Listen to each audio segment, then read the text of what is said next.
Hospitalisation. आता hospitalisation म्हणजे नेमकं काय आणि आपल्याला जर समजा क्लेम घ्यायचा असेल तर आपल्याला काय लक्षात घेणं गरजेचं आहे. तर दोन प्रकारचे हॉस्पिटलायझेशन होतात. एक होतात इन पेशंट हॉस्पिटलायझेशन, त्याच्यामध्ये 24 तासापेक्षा जास्त ऍडमिट होणं गरजेचं आहे. आणि दुसरं होतं डे केअर हॉस्पिटलायझेशन, ज्याच्यामध्ये डॉक्टर काय करतात, आपल्या अगोदरच अपॉइंटमेंट देतात. त्या दिवशी लेझर ऑपरेशन्स किंवा आपण जसं बघतो ऍडव्हान्स टेक्नॉलॉजीमुळे डॉक्टर्स हार्डली 1-2 तासामध्ये ऑपरेशन्स करून पेशंटला डिस्चार्ज देऊन टाकतात. त्याला आपण म्हणतो डे केअर प्रोसिजर्स.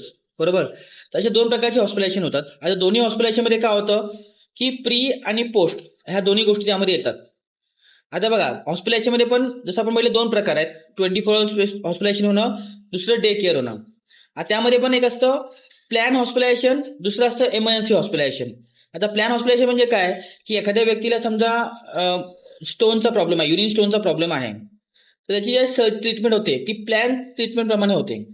एखाद्या व्यक्तीला समजा बायपास हार्टमध्ये ब्लॉकेजेस आहेत, तर कधी कधी असं असतं की लोकांना दिसतं की ईसीजी मध्ये लक्षात येतं की ब्लॉकेजेस आहेत, आणि मग डॉक्टर ते प्लॅन सर्जरी करतात आणि ते ठरवतात की तुमच्या ह्या तारखेला आपण बायपास करूया किंवा एन्जिओग्राफी किंवा एन्जिओप्लास्टी करूया. दुसरं असतं की एमर्जन्सी हॉस्पिटलायझेशन.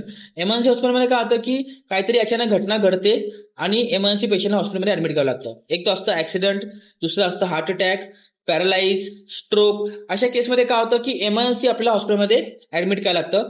माणसाला एकदम चालता फिरता व्यक्ती असतो, अचानक त्रास सुरू होतो आणि इमिडिएटली हॉस्पिटलाइज होऊन ती ट्रीटमेंट घ्यावी लागते. बरोबर.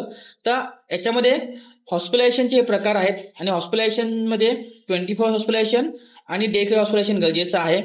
समजा एखादी गोष्ट आपण आपण हॉस्पिटलायझेशन मध्ये बेनिफिट घ्यायचं असेल, मेडिक्लेमचा बेनिफिट घ्यायचं असेल, तर याच्या व्यतिरिक्त समजा आपण काही अगर ट्रीटमेंट घेतो आहोत, जसं आपण ओपीडी बेस्ड ट्रीटमेंट म्हणतो, की आपण हॉस्पिटलमध्ये ऍडमिट काही कारणासाठी काही ट्रीटमेंटसाठी गेलो, काही सर्जरी याच्यासाठी गेलो, चेकअपसाठी गेलो, काही सोनोग्राफीसाठी गेलो, एक्सरे साठी गेलो, पण त्यामध्ये हॉस्पिटलायझेशन नाही झालं किंवा डे केअर प्रोसिजर नाही झाली, तर ते आपण क्लेम करू शकत नाही.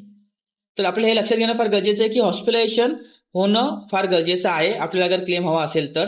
मग त्या प्रकारे दोन प्रकारचे हॉस्पिटलायझेशन ऍप्लिकेबल आहेत. एक तर इन पेशंट हॉस्पिटलायझेशन, ज्यात 24 तासापेक्षा जास्त ऍडमिट होणं गरजेचं आहे. दुसरं डे केअर हॉस्पिटलायझेशन.